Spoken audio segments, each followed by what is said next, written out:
I feel so badly. Outside we have 5,000 people and they can't get in. I feel badly. I want to apologize. We have speakers outside, but I want to apologize. Who would have thought? We have over 5,000 people.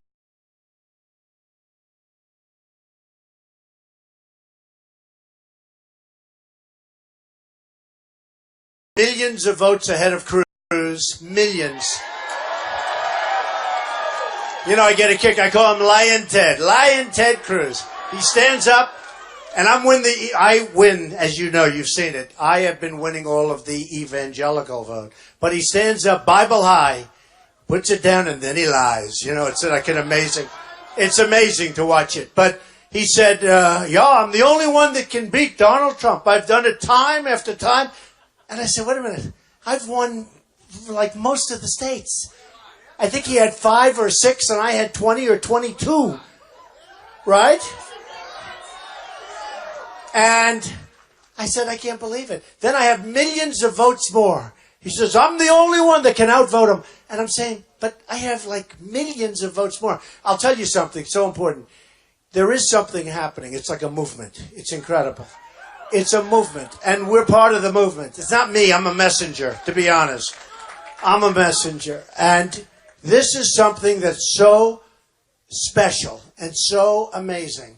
And it's on the cover of Time magazine. It's on the cover of every newspaper. It's something that has maybe never happened, and they're saying it's a phenomena. Sometimes they say, I'm a phenomena. I'm not. The message is what we want. We want jobs. We want jobs. We want trade deals that are smart deals, not stupid deals. And, you know, Wisconsin, I wrote down some notes. Look, I thought I had a day here. It's one of those things. So look, I wrote down some notes, and it's like devastating. So Walker came out today. I wrote down notes about Wisconsin. Look, he certainly can't endorse me after what I did to him in the race, right? But look at this. By the summer of 2015, Wisconsin was facing a $2.2 billion 2-year budget deficit. That's terrible. By the way, these are out of books. Like, this isn't Trump. This is out of books.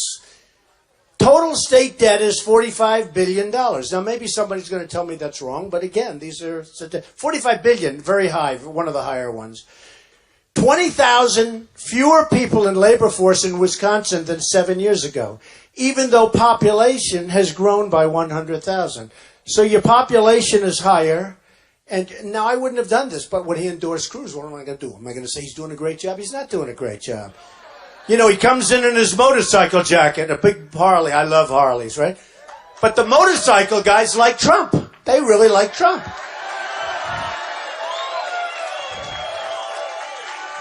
And he doesn't look like a motorcycle guy to me. I'm sorry. Unemployment rate, well, they say, that can't be possible. Unemployment rate, they have down 20%. That can't be possible. What? Is it 20%? Effective or regular? I mean, just effective unemployment rate 20%. Hey, this is out of the big book. 800,000 food stamp recipients. Middle class hit very, very hard due to loss of manufacturing jobs. These are the stats, right? You know about this, right?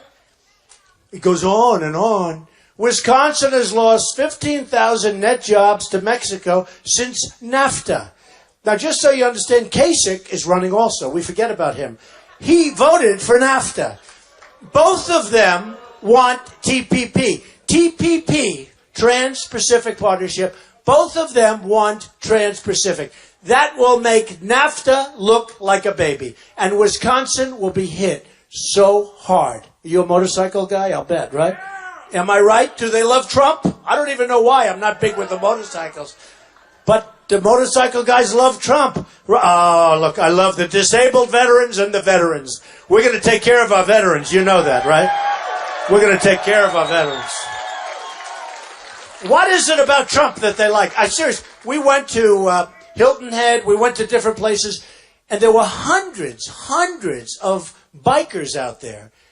Beautiful bikes. Lots of Harleys, right? Lots of Harleys. But Made in America. But beautiful, beautiful bikes. What is it with the motors? Why do they like me? Tell me. Who said that? Who is that? I love it. I don't know what it is.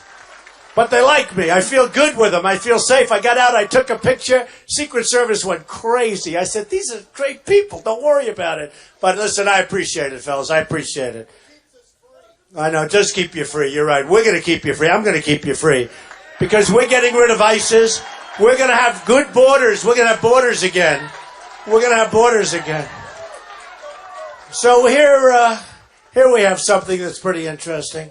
100. I love you too. You lost 70,000 jobs to China. 70,000 jobs. 100,000 illegal immigrants living in Wisconsin. Taxpayers are paying tens of millions of dollars a year. Look, I don't know. I don't know. So what happened with Walker, and we'll finish off with this. He's a nice man. He came up to my office like about a year ago, before I did the run. You know, I've been a politician for about 8 months, right? I never thought I'd be a politician. The last thing in my mind I wanted to be was a politician. But I built a great company. I filed papers. The company is incredible. Very little debt, tremendous cash flow, some of the great assets of the world. And I say that not in a bragging way. I say that because that's the kind of thinking we need, folks. I mean, we can't have China ripping us off, and Mexico and Japan and Vietnam. We can't have it. We can't have it. And they are ripping us like they've never ripped anybody before. We've rebuilt China. I mean, we're rebuilding Mexico. You looked the other day, you saw Carrier moving down. Carrier air conditioner. I buy those air conditioners, a lot of them. I'm not buying any more of them. But Carrier air conditioner moving to Mexico. Ford moving to Mexico. Nabisco, home of the wonderful, formerly wonderful Oreo, which we don't need anymore, right? We don't need it. We don't need it. Number one, it's a good way. It's a good order. It's called enforced diet. But you know what? Look, we're losing our jobs. Look at your jobs. When I see that statistic, I mean, you're losing your jobs. When I went after your governor, when he decided to run, and I said, I'm going to be nice to him. He's a nice guy. The guy came up to my office. He handed me a plaque because I supported him. What do I know? I supported him. I gave him $50,000 or $100,000. That's a lot of money for a guy you never met before, right? That's pretty good. But I like the fact he was fighting. He was always fighting. To a certain extent, I'd rather see somebody able to make a deal without having to go through all of that mess. But he was fighting, and I gave him a lot of money. And he came up, a year ago or so, and he gave me a plaque. Beautiful picture of something. I never really got to read it, to be honest with you. And I put it aside. That was it. I just had my girl find it. She just called. She said, Mr. Trump, I've just found it. A wonderful woman comes up, and I said, where is it?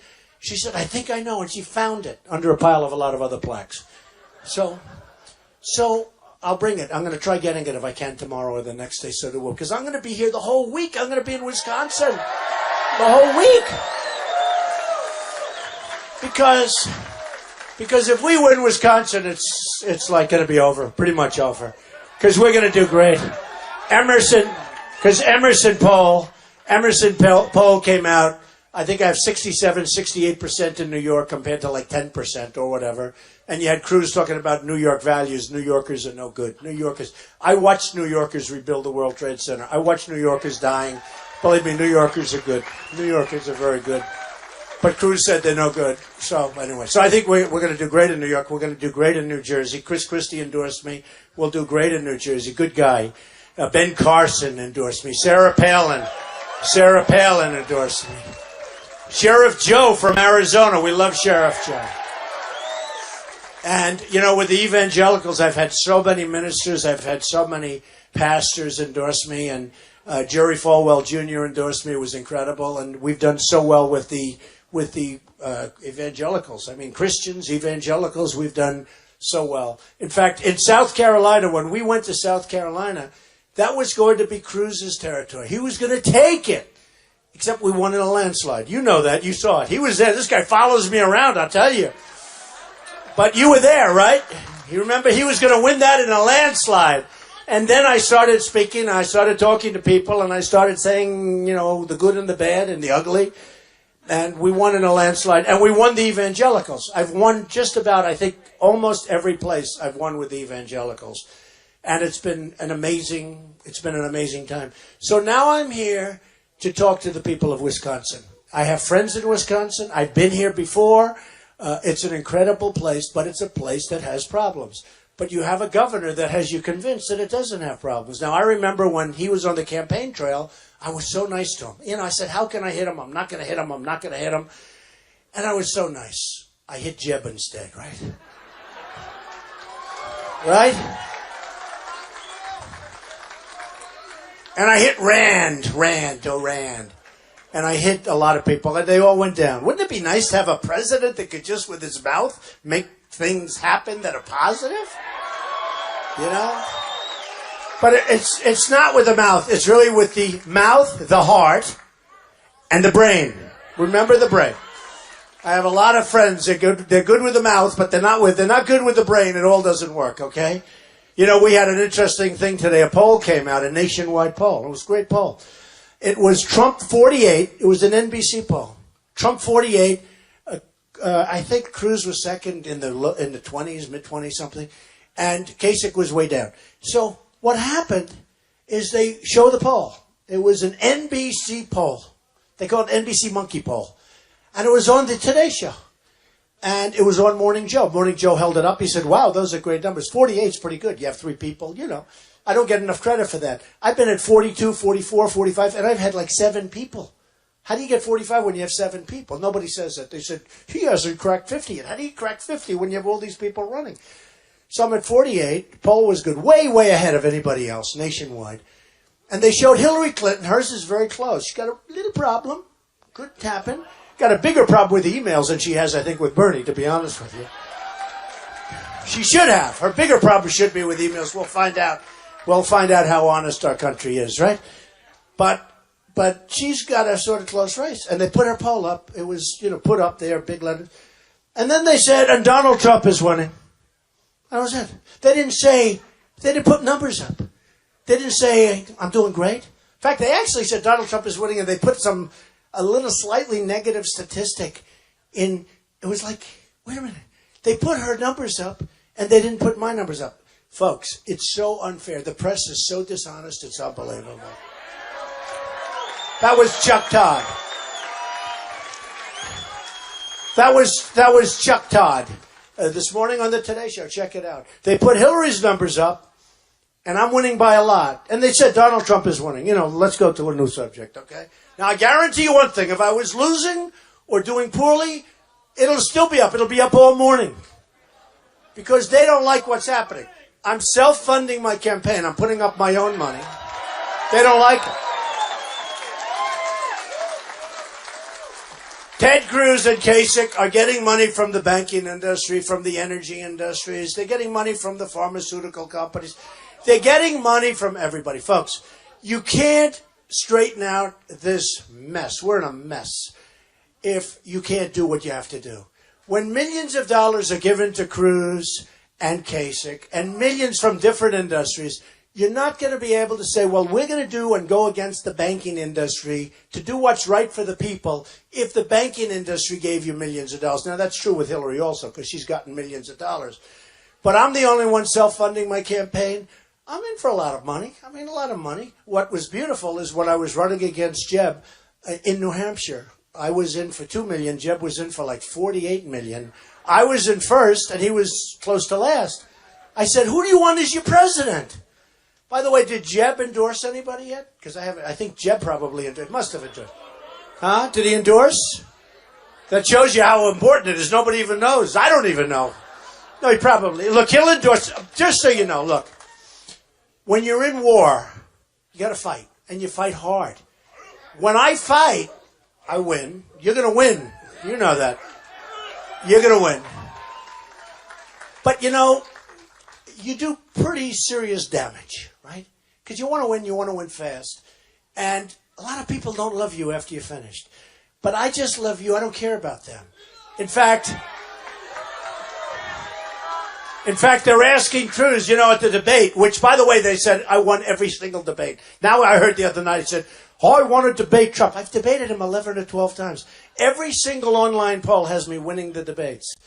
And he's an okay debater, but he's a bad talker. You know, everything's so dramatic. Oh, and he waits, phony. And he waits. You know, ever see he goes sentence after sentence, then he stops for like 3-4 seconds. And then he goes again. It looks like we're in the theater. We're not in the theater, we're in the real world. So what happens, thank you.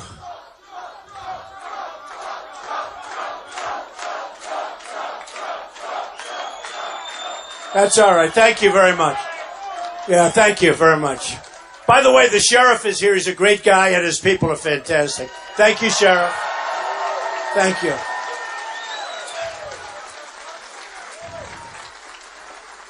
The only thing I feel so guilty about all the people outside. Feel so guilty. We're going to come back. I'm going to come back. We're going to come back to this area. You guys cannot come. Okay? All of the ladies can come, but the guys can't. But,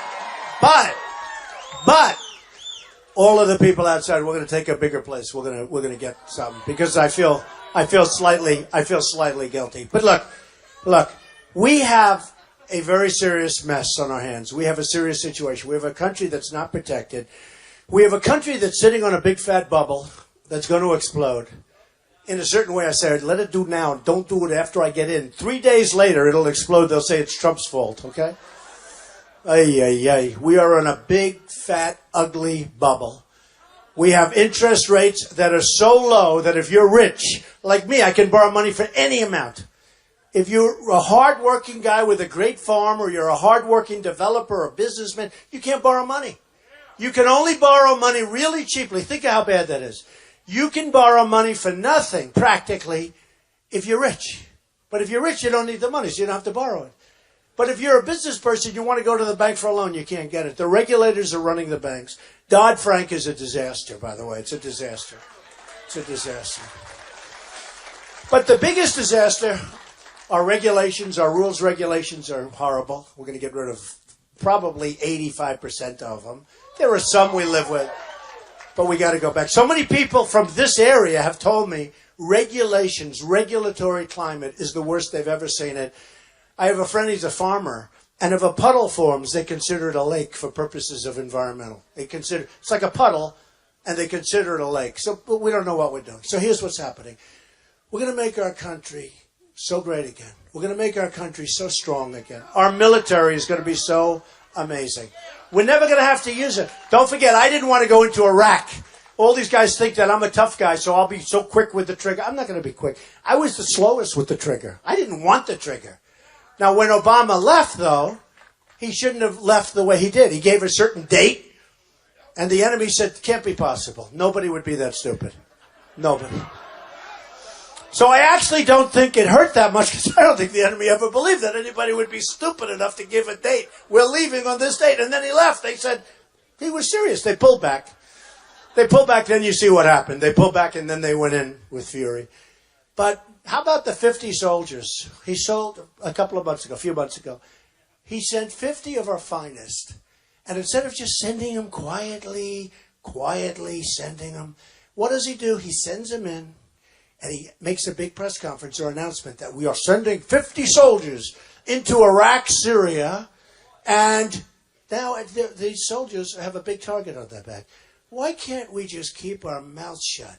Why can't we be unpredictable? Right?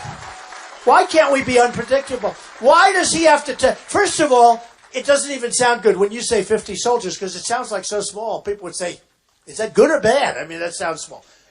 But then when you think about it, why do we have to say that? These are extraordinary people. These are our finest. And they're, very dangerous mission. Why would you tell people that we're sending them in? You just keep quiet and let them accomplish something. They are right now, who knows what's happened to them? But right now they have a big target on their back. People that we've let go of Gitmo have now killed Americans. You've seen that. You saw that yesterday. That came out yesterday. We let people go out of Gitmo and they kill Americans. Okay. Is anybody surprised at that, though? Would anybody be surprised?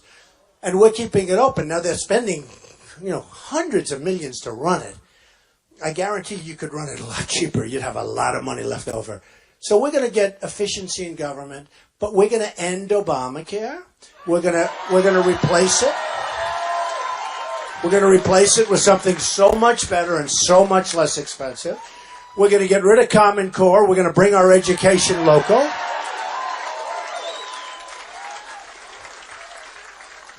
We are going to preserve our Second Amendment. It's under siege. It's totally under siege. And Christianity's under siege. I'll tell you. Christianity's under siege. You take a look. I'm with these. I'll tell you what. I've been with so many pastors lately. And Jerry Falwell Jr., as an example, was telling me that, first of all, he told me something. He says, you remind me so much of my father. I thought his father was a great guy. What his father did with Liberty College and Liberty University. And then Jerry, to top it off, has taken that to a whole new place. But when Jerry was so strong and so great. But I probably had 50 of the ministers and pastors, different folks, came up to my office. And they're really under tremendous pressure because they don't want to have their tax-exempt status taken away. This happened during the Lyndon Johnson presidency. And I said, why is it that you folks are pushed around so much? Christianity.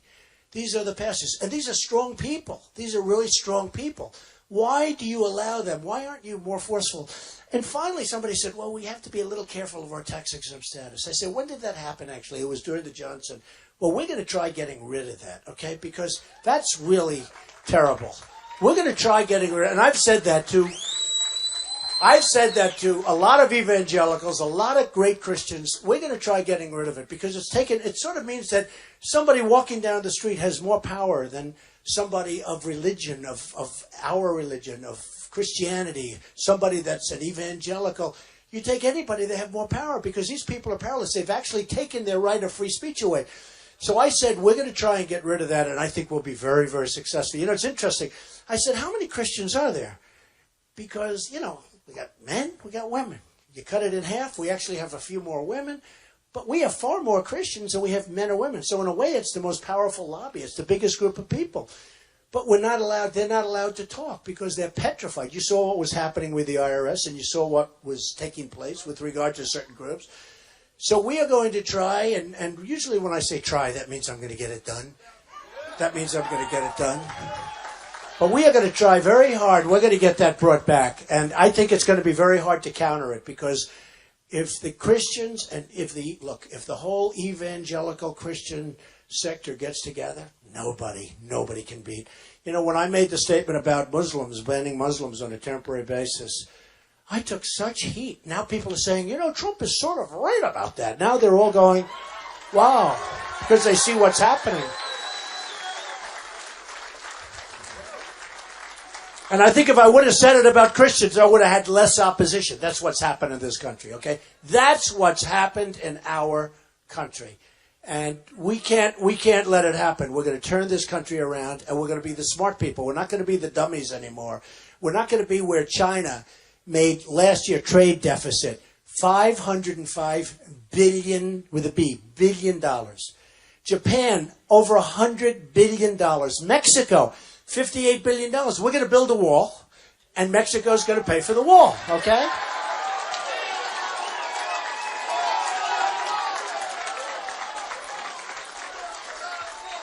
I remember recently I was in Florida, and Marco, who's a nice guy, actually. You know, you notice how nice they are after you've defeated them? I like everybody I defeat. But when I went against Marco, it was supposed to be a very... Oh, boy. Well, he started it, right? Just like Cruz started the last deal. He started it. But Marco came after me very viciously. You know, he wanted to be Don Rickles, right? And it didn't work. But what happened is I won by 20 points, almost 20 points. And a lot of these issues we were talking about, it was big issues. And frankly, I wish I would have left about 2 days early. I wanted to stay in Florida campaign. I wish I would have devoted 2 more days to Ohio because I almost won in Ohio. I would have won Ohio. But I didn't want to take a chance on leaving my beautiful Florida alone because I love Florida and I wanted to win that. So if I would have left a couple of days early, I think I would have won Florida probably by the same. But I'm not going to have anything happen in Wisconsin. We have to win. If we...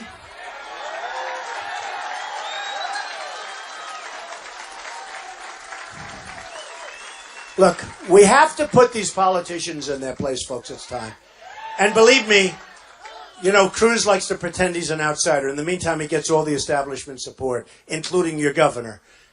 So believe me, they're all establishment. And frankly, in a way, it's worse because Cruz is establishment, and yet he's got no relationship with the establishment. He goes and he stands on the floor of the Senate for a day and a half, and he filibusters. And these senators, look, I know, they're tough cookies. I have one of the great people, Senator Jeff Sessions. Who's great? Nobody better than Jeff. And, you know, Cruz thought he was going to have him, and he'd use him in his speech as Senator Jeff Sessions, and then he comes out and he endorses me.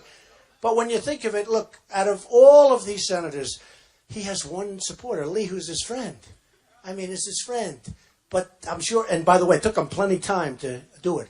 But, you know, to stand there and to rant and rave for 2 days and to show people, you know, you can filibuster. In the meantime, nothing was accomplished. Cruz has not accomplished one thing. So he's an insider, but it's almost like the man on the street because he can't get anything done.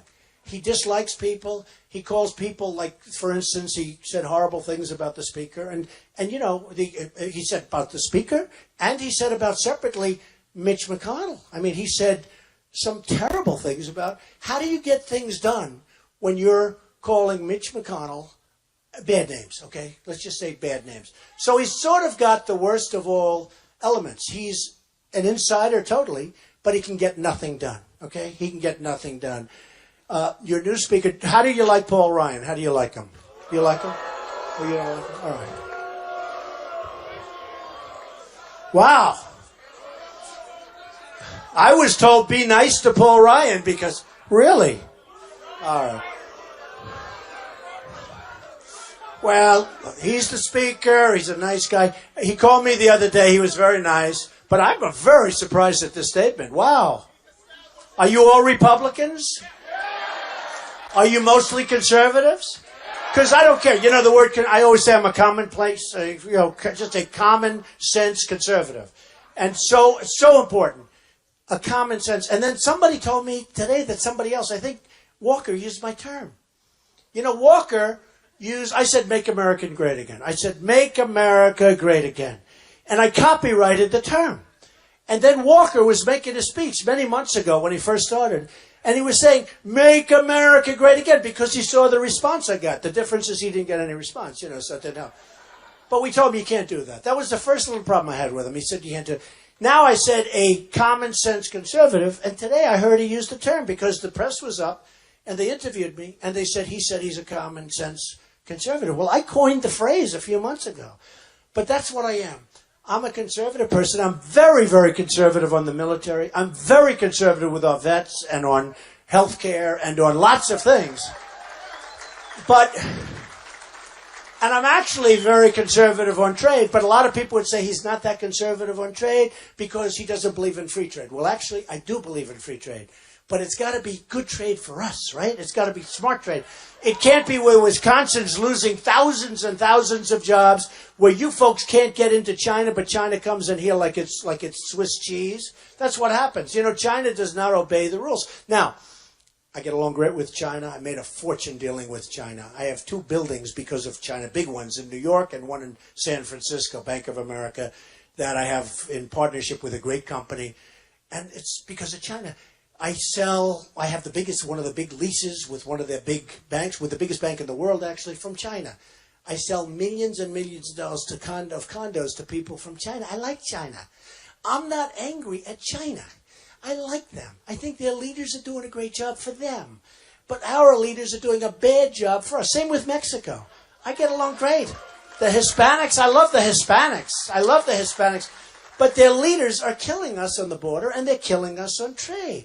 And I'm not angry at them. I'm angry at our country and our leadership because it's grossly incompetent, and we're going to change it around. And we're going to get the best, and we're going to get the finest.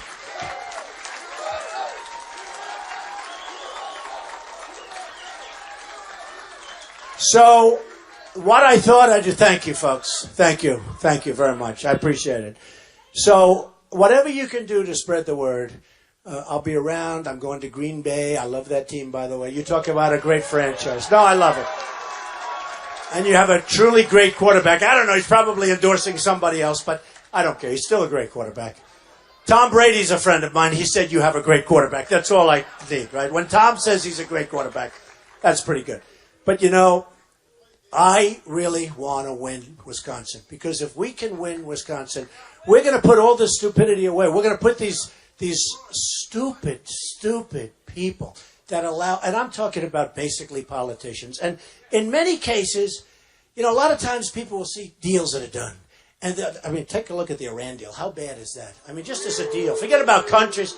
But many times people will say deals that the country makes, right? Deals, and they'll say, how can our politicians be so stupid? They're not stupid. They've been hit by the lobbyists and the special interests, and they make a fortune, okay? They get tremendous campaign contributions. They're not stupid. They're doing it for themselves. So, again, I'm not doing that. I'm doing for you. I'm working for you. But just remember, they're not so stupid like you think. But when you look at the people funding Cruz's campaign and Kasich's campaign, and you look, don't forget, Cruz said, oh, the banks, you know, he's going to be Robin Hood. He's going to be this great guy. And then, in his personal financial disclosure form, he forgot to mention that he borrowed like about $1 million from the banks, Citibank and Goldman Sachs. He borrowed $1 million at an interest rate that everybody in this room would be proud to have. A very low interest rate, almost no interest. He forgot to announce it on his personal financial disclosure form. He just forgot. He said, oh, I forgot. You know, so then he hits the banks. He's controlled by these people, folks, okay? I mean, what he did was absolutely wrong. But they're controlled by these people. I'm controlled by you. I'm going to do the right thing for you, okay? So remember that. So let's take a few questions, and then I'm off to Green Bay. I love that. Okay, let's go. Go ahead. Yeah, go ahead. My biker friends, we have to start with. 22 veterans get killed or kill themselves. 22 veterans a day commit suicide. That's correct. Over either wealth or not having a job or PTSD. What's your plans on that? We're going to take care of our veterans so much. Look, let me tell you. Many of them kill themselves waiting for a doctor. They can't even get to see the doctor. You know that. They end up killing themselves before they see the doctor. 22 a day, and a lot of people don't even believe that number. They think it's almost like an impossible number. How could it be so bad? And it's actually could even be worse than that. But we are going to take care of them from the standpoint, they wait, then they get bad service, and they wait some more, 6, 7, 8 days. Then sometimes they'll get to see the doctor, and the doctor says, I can't see you now, I'm going on vacation. You see the corruptness. I just left Phoenix. We had 21,000 people. Sheriff Joe was there. The job he did was incredible. You know, they had a little protest, right? That protest ended so quick. He arrested 3 people. Everyone else scattered. You know, and you have that kind of a sheriff here. You have a tough cookie here. I can tell you. I just met him, and I can tell you. But we're going to, you know, I have a great policy plan, and I've gotten a lot of credit for it. It's on DonaldJTrump.com. And with the veterans, when they're waiting for exorbitant times, even for a little time, they're going to go to the doctor. They're going to go to local doctors or local hospitals. Many of the hospitals are dying for business. You know that. They're dying. Some of these hospitals are dying. They're going to get immediate treatment, immediate service. We're going to pay the bill, and we're going to save a fortune, and they're going to get great service. And everybody is in love with it. Everybody loves it, and that's what's going to happen. So we're going to take care of our veterans. If we can't take care of our veterans, we can't take care of anyone. So we're going to take care of our vets. Go ahead. One more from my other biker friend here. How about the veterans such as myself on a permanent total unemployable disabled? Boy, do you look good, though. You look good and tough. I wouldn't want to fight you. You think I could take you in a fight? I don't think so. What do you think? How about we do it right now? That'd be great for television. Go ahead. But I do have more hair than him, right? Go ahead. Yeah. I know, it's terrible. Why do they say, I mean, if you can say it, why are you unemployable? Okay, I got it. But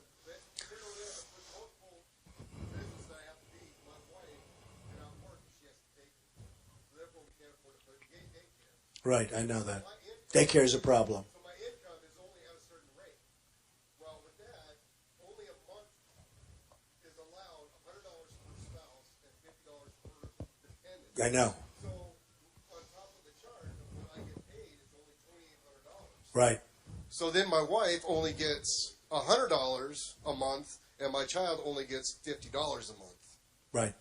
I know. So I've heard this many it's a very times. big offset between. Let me tell you, here's the problem. Our veterans are taken worse care of than illegal immigrants that come into the country illegally. Okay? So not You don't even have to write it down. We're going to do things about it. Not You know only what? that- Because I know, you know what you're saying? I've heard this so many times before with the daycare and everything else. We are going to take care of our vets. Well, us okay? veterans also don't get an annual increase. That's right. Well, you can do an executive And by the order. way, speaking of increase, Cruz and Kasich want to destroy your Social Security, folks, okay? I want to bring money back into this country. I want to bring jobs into this country. I want to bring tremendous wealth into this country. I want to take our wealth back from China, from Mexico, from all of these countries that have our wealth. They've taken it like we're a bunch of babies. And we're going to save your Social Security, and we're going to save your Medicare. They want to get rid of it. Okay, remember that. Well, with that saying that true is also that you can give a veteran with a disability and or permanent total an annual increase automatically. You could do that. Because you can do an You executive could order, do that. right? Well, you could do. Obama does it. I want to not use too many executive orders, folks. Oh, You yeah, know, we don't because, you know, executive orders sort of came about more recently. Nobody ever heard of an executive order. Then all of a sudden Obama, because he couldn't get anybody to agree with him, he starts signing them like they're butter. So I want to do away with executive orders for the most part. But look, just do me a favor. Stick with me. You're going to be okay. All right? All right? Okay?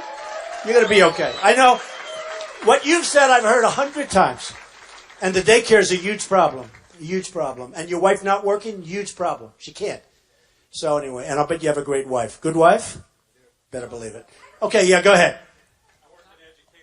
I work at education. Right. What are you going to do to help get the local control back to? Well, we're doing it. We're ending Common Core. You're not going to be educated. Your kids in Wisconsin are no longer going to be educated in Washington, D.C. by bureaucrats, many of whom, I can't say all, but many of whom don't care for your kids. They couldn't care less. They get big fat salaries. Your kids are going to be educated locally. We're terminating Common Core. And you will see something that's magic. And I've seen it where parents and all of these people, they're all in the uncles, the aunts, they're all on school boards. They get professionals. They have great principals. You can't see what's going on from Washington, D.C. Many of the people never even come here. They sit behind a desk in Washington. They draw big salaries, and they're telling you how to educate your kids. Not going to happen that way. And I've even seen it where the kid graduates, the child graduates, and those parents stay on. They love it because their child went through the system. They love it, and they become so good at it. That's what's going to happen. We're one of the worst in the world in education. We're going to be one of the better ones. Not necessarily, I don't know that we're going to beat Sweden, Norway, Denmark, and China. But we're going to come very close, okay? Yes, go ahead. Can we get discipline back in school? Discipline in school. I don't think that Wisconsin should have a big problem with discipline. Do you have a problem with discipline? You're from where? Rochester, Minnesota. Oh, well, that's interesting. Okay. Well, we have to get discipline back in the country. Forget about school. We have to get discipline. I mean, I have a case. I have a wonderful guy, a campaign manager. You talk about discipline. And you probably saw what happened today with my campaign. He's a good guy, Corey. And by the way, the easiest thing, Corey, you're fired. I can't do that. Can't do it. So, fortunately, I have a taping system. I'm rich, so I have tapes all over. So this young woman who complained she was talking about being maybe thrown to the floor and all this. I said, that's horrible. And then we saw the tapes. Did anybody see the tape? What did you think, right? Nothing. Women are, what did you think? What did you? She just kept walking. There was nothing wrong. I mean, she wasn't like her face stayed the same. If somebody squeezed your arm or did something really bad, don't forget, initially she said thrown to the floor. But if somebody squeezed your arm or hurt you, wouldn't you start screaming or something? Immediately. Did you see any change in her face? She keeps following you. I reran it on a wide screen, and there was nothing. Yeah, And she it's is- same. That It's all It's horrible. It's horrible. Honestly, it's horrible. And the best thing I could do is say, but I can't destroy a man. I destroy him. He's got a beautiful wife and children, and I'm not going to destroy a man for that. And you know, when I saw that at the tape, at first I said, oh, this is terrible. Then I saw the tape. It's my tape. I'm the one that had the tape. It's on the ceiling of this incredible club in Jupiter, Florida. And we're all leaving, and we have a press conference, right? And the press conference lasted a long time. It was like 45 minutes. So that was enough. I'm leaving with a whole big gang of people pushing left and right. And all of a sudden, she bolts into the picture. She grabs me or hits me on the arm. In fact, I'm like this with my arm up. And then he goes by, and maybe he touched her a little bit, but I didn't. It was almost like he was trying to keep her off me, right?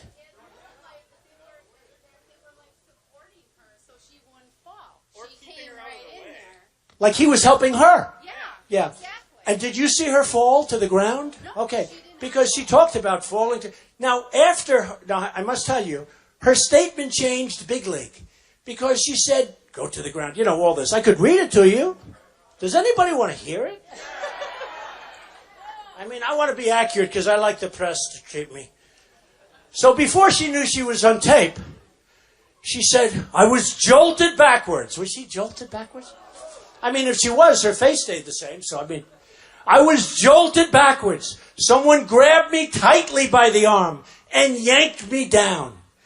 Campaign managers aren't supposed to forcefully throw reporters to the ground. Except she never went to the ground. She never even she never even flinched. She didn't, if somebody grabs you, even one of the guys, even the bikers, if somebody grabs even a biker or punches you a little bit, you go, whoa, right? The toughest guy, the toughest woman. Look at her face. It's zero. They're going to destroy a man's life? And then I have crews saying, oh, that was a terrible thing. That was a terrible thing. Let me tell you something, folks. If I win, if I lose, I didn't need to do this. I'm doing this because I just had a beautiful grandchild with Ivanka, poor Ivanka. Ivanka and Jared, beautiful, beautiful grandchild. I'm very proud. It's my 8th. I'm doing this all for them. I didn't need to do this. This is not so easy. And I had no idea, maybe none of us did. I had no idea the message was going to get across. It's a message of competence. It's a message, it really is. It's a message of common sense, and it's a message of competence. And I had no idea that we'd have millions of more votes than we had when we had that stiff Mitt Romney, a total stiff running, who, by the way, he's a dope. He's not a smart person, I'll tell you right now. Let me tell you about Mitt Romney. That was an election that he should have won, and he lost. And he should just go away and let the big boys do it now. Because you know what? That's an election that should have been won. And I'll tell you what. I helped John McCain.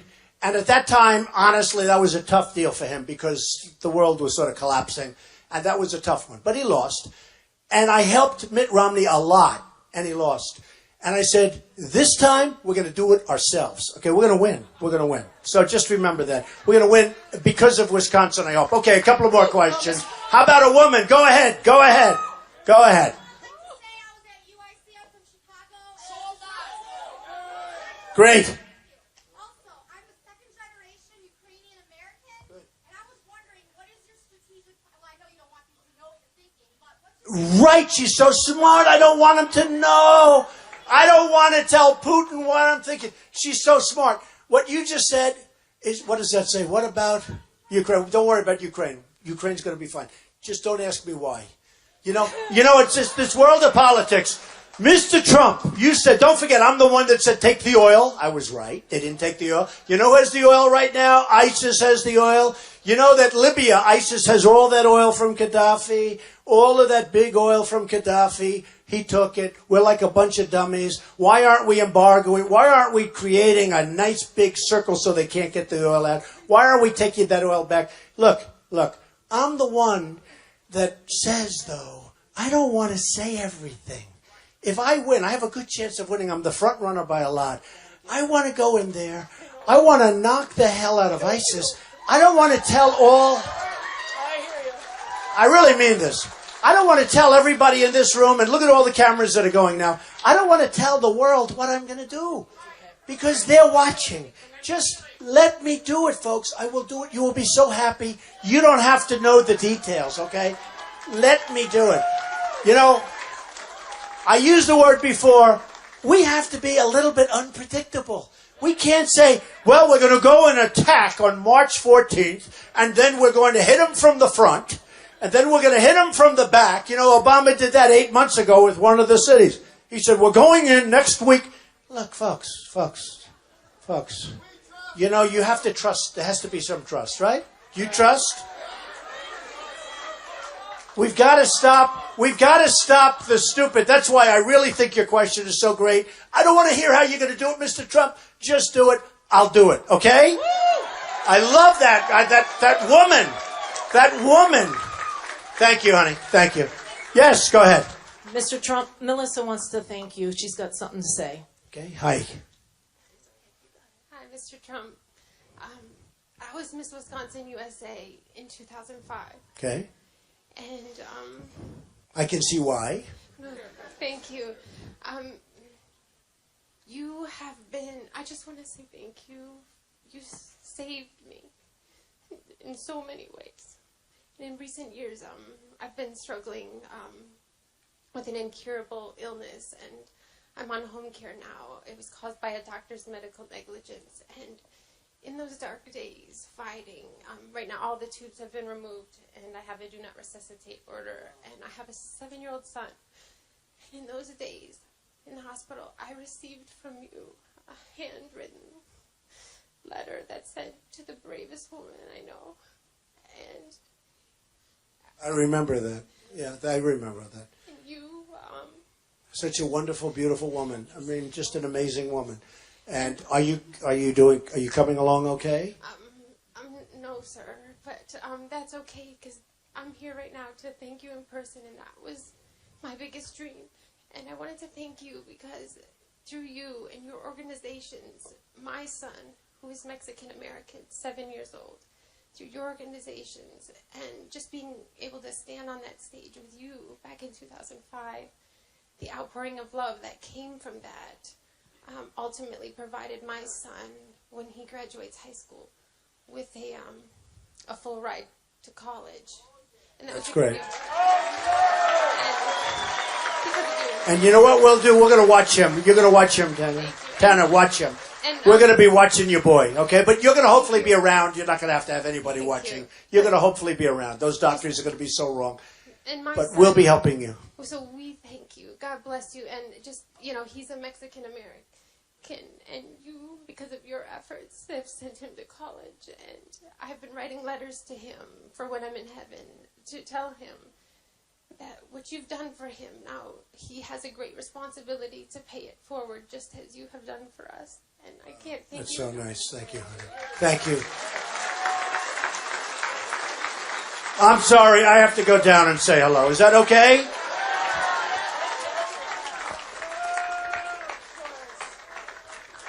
Thank you.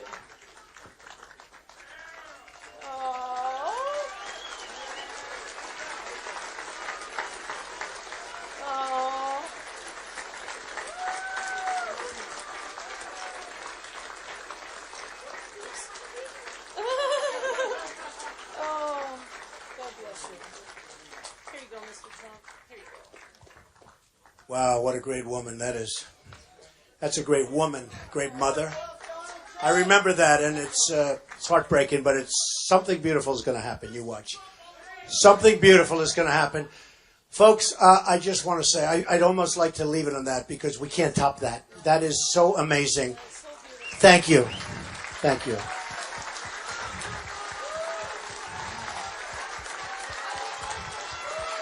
Thank you.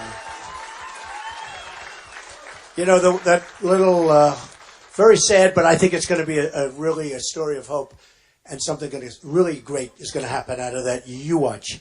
But it sort of tells me, when I first did this, people would say, oh, it'll cost a lot. Forgetting about the campaign, that's peanuts by comparison. I've spent tens of millions of dollars.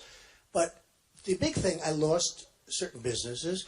and I owned the Miss Universe pageant. I bought it very inexpensively many years ago, 15 years ago. And because of the fact that they thought I was against this one or that one, I had a hard time with television. Now, the good news is I sold it for a wonderful, I was very happy, okay, with that. But I didn't want to sell it, but I sold it. And I built it to really a very good company. We did a great job with that company. Miss Universe, Miss USA, Miss Teen USA. But other businesses, I sort of like the shirts and the ties with Macy's. Macy's was unbelievably disloyal because of illegal immigration. And they ended the shirt size. Who cares? I mean, it's not a big deal. But I'm doing something. Nobody else is giving up what I'm giving. I mean, when Cruz runs, he runs. If he wins, great. If he loses, great. He doesn't, it's him. He's a politician. They run, they win, they lose. Who knows? But these guys run for office. That's all they do. I've always heard that if you're a very successful person, you can't run for office, especially for president. You just can't run for president. And I can see it. I have so much false press about me. Things that are so false. Do you know, I saw the other day on television, there were like 50, did you see it? 56,000 negative ads on me. 56,000. In fact, in Florida, I owned Doral, and in Florida, we had the tournament there 2 weeks ago. Adam Scott, the great Adam Scott, great golfer, he was winning. And in between shots, I told you this after the victory speech, in between, they'd have commercials, and they were all about Trump. Negative, horrible negative commercials. Mostly false. Mostly, not all false, but mostly false, I have to be honest. But it came out the other day. I think it said $68 million, 55,000 negative ads. Negative ads. And when I was running in Florida, I said, how is it possible to win? I mean, with all of this, because I knew it. I mean, you couldn't turn on, in Florida, where I was, you couldn't turn on the television without seeing Trump commercials. Sometimes 4 or 5 in a row. And they were horrendous, done by very, very bad people. Very bad, evil people. And I said, how is it possible to win? And God helped me, honestly, because I won in a landslide. I won by almost 20%. So,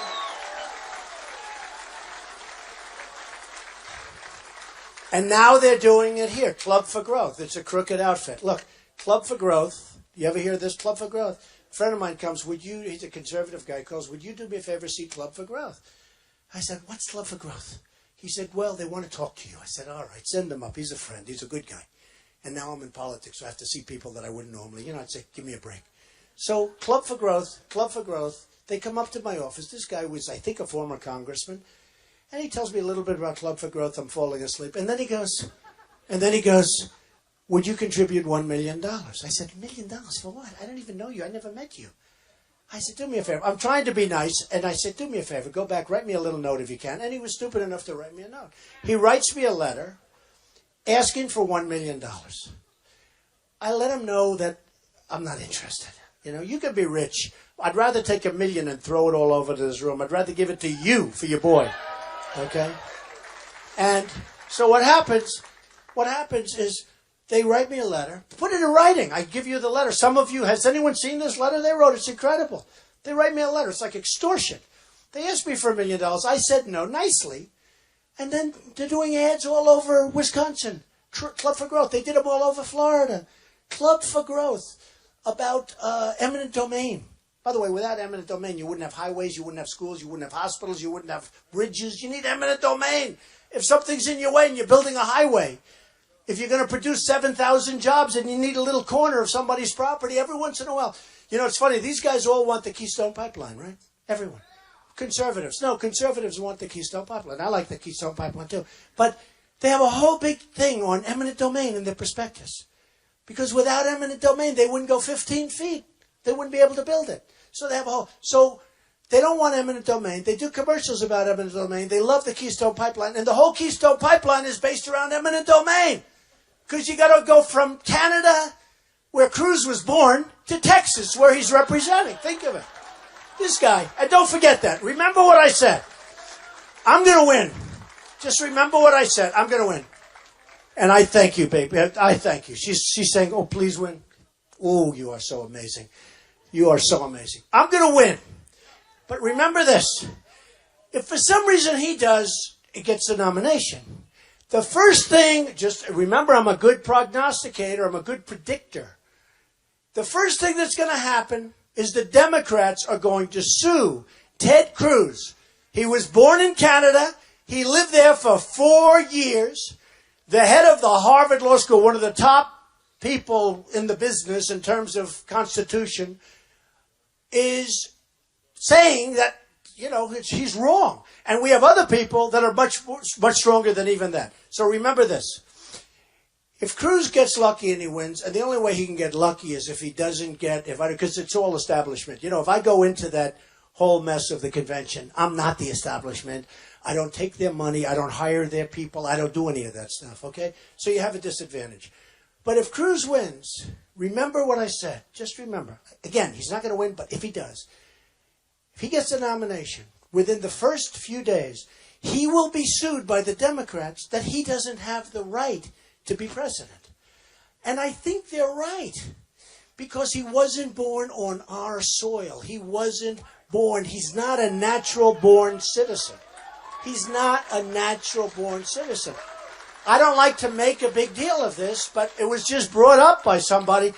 He is not a natural-born citizen. So if for some reason he should get the nomination, I really believe you're wasting your time. And boy, do we have a problem. Because you're going to have somebody that's going to be sued, probably will lose the lawsuit. Again, he was born there, lived there for 4 years, mother was there, the whole thing for a long period of time. And he was a Canadian citizen, joint with U.S., until 14 or 15 months ago. Did anyone know that? So he's a senator from Texas, only because of the great Sarah Palin, by the way. Without Sarah Palin, he could have never won that election. It was a fluke. But he was a senator. He's a joint citizen. Now, he finally gave up his citizenship to Canada like 16 months ago. He said, I didn't know I was a citizen of Canada also. Does anybody, just like he didn't know that Goldman Sachs and Citibank gave him money? I mean, this guy is, you just have to study it, folks. Look, again, I'm doing this. We're going to win. We're going to turn this country around. We're going to make America great again. I love you. I feel so badly. Outside, we have 5,000 people and they can't get in. I feel badly. I want to apologize. We have